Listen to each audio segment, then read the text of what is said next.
Daffy Duck makes his second appearance in the Merry Melodies, Daffy Duck and Egghead. March of Dimes is established to combat infant polio by President FDR, and the last reunion of the Blue Yankees and the Gray Confederates commemorates the 75th anniversary of the Battle of Gettysburg in Gettysburg, Pennsylvania.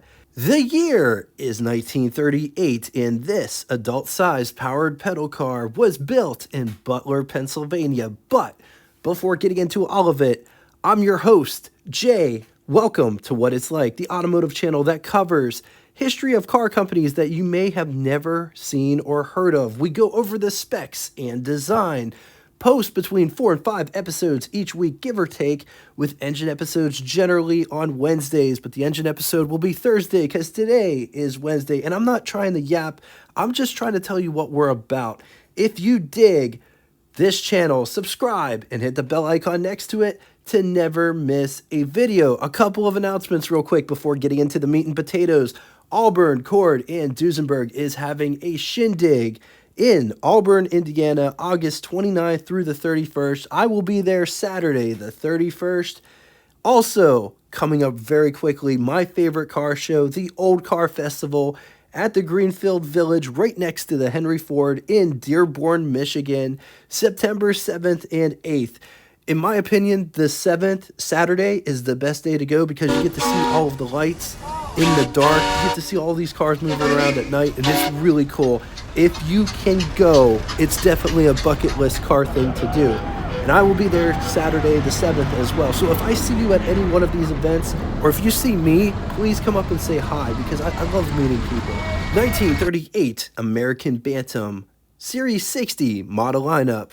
But before getting into all of that, American Bantam started out as the American Austin Car Company, founded in 1929 and built cars from 1930 through 1934. It's worth mentioning that American Austin took over the Standard Steel Car Company, which was a manufacturer of railway rolling stock. American Austin was essentially the Austin 7 just built here. It's important to note that this was the birth of the micro car here in the USA.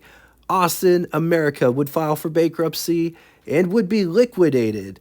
American Austin would produce 20,000 cars over the course of those 4 to 5 years. American Austin was purchased by an American Austin salesperson, Roy Evans, in 1935, and would be reorganized under a new name, American Bantam. The Bantam cars would use the same 75-inch wheelbase chassis that the American Austin used, but they would get a new engine and a redesign by Alex Deshanatsky. Hopefully I pronounced his name right. I'll put it up on the screen so you guys can see it and correct me in the comment section. The new engine made a neck-snapping 22 horsepower, and it was capable of reaching speeds of 60 miles per hour, which would be absolutely terrifying. Maybe even the thrill of a lifetime to go 60 miles per hour in an adult-sized powered pedal car. Bantam would produce 6,000 cars before production ended for war production. Sources conflict when that was. Some sources say 1941, some sources say they stopped production in August of 1943. But I was a little bit hesitant to say August of 1943 because FDR demanded all production of everything be halted in February of 1942. During the war, Bantam would respond to the U.S. Army's bid to build a reconnaissance vehicle to replace the horse. If you want to learn more, the whole story, we covered it in this video. But the short end was Bantam built a vehicle in 45 days and was the only company to have a working prototype of the 3 companies that responded to the bid. The other 2 companies were Ford and Willis. Yes, that's how you're supposed to say it, Willis. It's important to note, Ford and Willis did not have working prototypes. The Jeep was essentially born. Bantam would produce 2,675 Jeeps before switching to Bantam cargo trailers. After the war, Bantam made small trailers for the Jeep as well as commercial trailers. Willis would get the rights to build the Jeep, which was a huge stab in the back from the U.S. Army, in my opinion.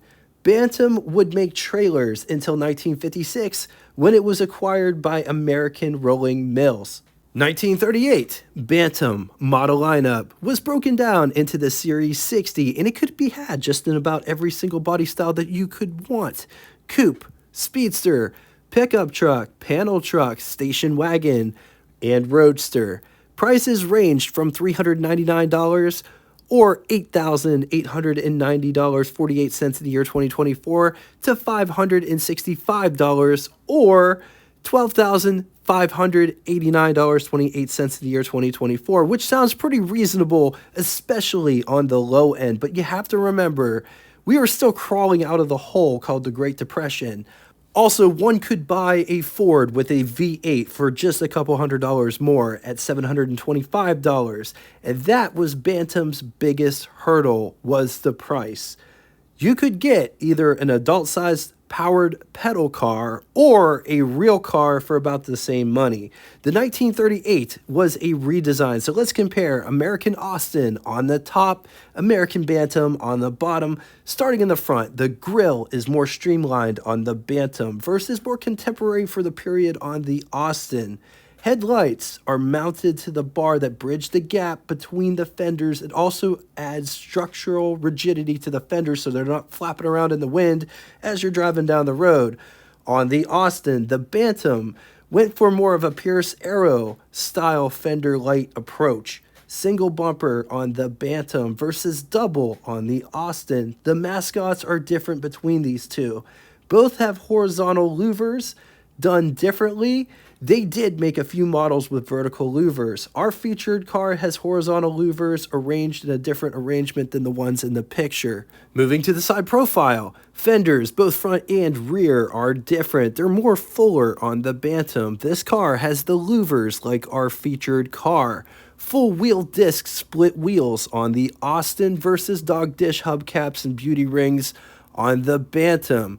Fender skirts on the Bantam. Moving to the rear, both have the spare tire in the center. Bumpers mimic the front bumpers for both. Brake lights, two brake lights on the Bantam versus a single brake light in the center on the Austin. The license plate is mounted on the bumper on the Bantam versus in the center on the Austin. Jumping inside to take a real quick look at the dash and interior situation, which are different. The gauges are laid out in a row, horizontal on the Austin versus 2-gauge pod system on the Bantam. Which one do you like better? Let's talk specs. It rides a wheelbase of 75 inches. It weighs around 1,200 pounds. Price for the Roadster was $449, which would be equivalent to you spending $10,004.58, which is $7,000 cheaper than yesterday's Pontiac 402 from 1932. Total 1938. Bantam production was 512 units. Moving on to engine. Only one engine on offer for this car, 45.6 cubic inch displacement or 737 cc, flathead inline 4.7 liters. It's good for 20 horsepower at 3,900 RPM with an estimated 30 pound-feet or 40 newton meters around 1,800 RPM with a bore of 2.2 inches and a stroke of 3 inches. This engine uses thermosiphoning for cooling. Let's talk styling. Check out these really thin bumpers. It has two bumper overriders or bumperettes. Beautiful grille with nice Bantam badge here. Also check out how the fenders are designed. They're big fenders for this little car, all things considered. Headlights. Nice stainless trim that goes around.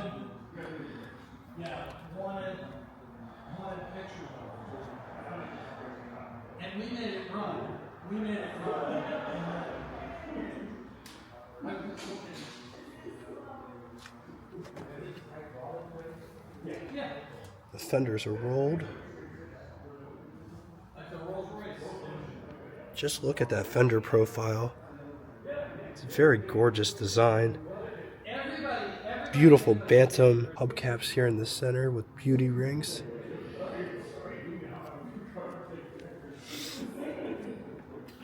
This nice side trim, as well as antenna for the radio on the driver's side.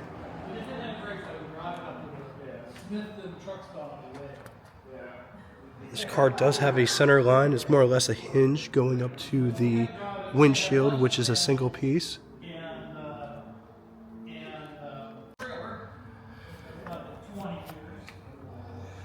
This car could have fender skirts, which they're sitting right next to. So look at this beadwork. Look at how this bead.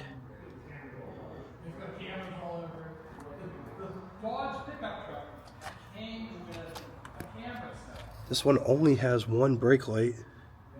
I love that it has this stop. Bumpers in the back mimic the bumpers in the front.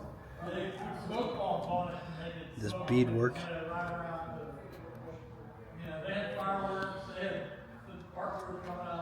Spare tire in the back. Here's what over the hood would look like. Here's what first person over the hood would look like. Up above, there aren't any sun visors, but you have the windshield washer, yes, windshield wiper motor, as well as rear view mirror. So check out that engine. Tiny, tiny engine. It's like Subway sandwich size.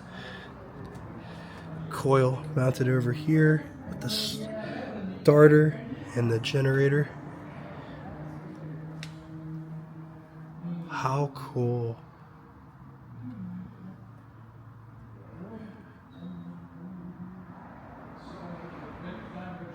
Look at this solenoid. Alright, coming to the intake and exhaust side. It's got an updraft carburetor. Very small updraft carburetor. Distributor is right there in the front. The battery would go in here. And it's all covered by the hood. Just taking a step back, just look at how small that engine space is. On the positive side, cute adult-sized powered pedal car that you could park just about anywhere with a cool history built in Butler, Pennsylvania, which is right down the road from me. Room for two, can go 60 miles per hour, allegedly. Great gas mileage, also allegedly. Against it, just like back then, these are expensive when they come up for sale. I mean, you could get a Ford V8 for a whole lot less, and this is a case in point that some things really do never change. All right, now it's time for Would You Rather Microcar Edition. These aren't from the same era, but if you had to pick a microcar to drive, which one would it be? 1950 Crosley Hotshot, or 1938 American Bantam Roadster, or 1934 American Austin Roadster. I'm going to leave this here for a minute. If you need more time, feel free, pause the video. On to the second scenario.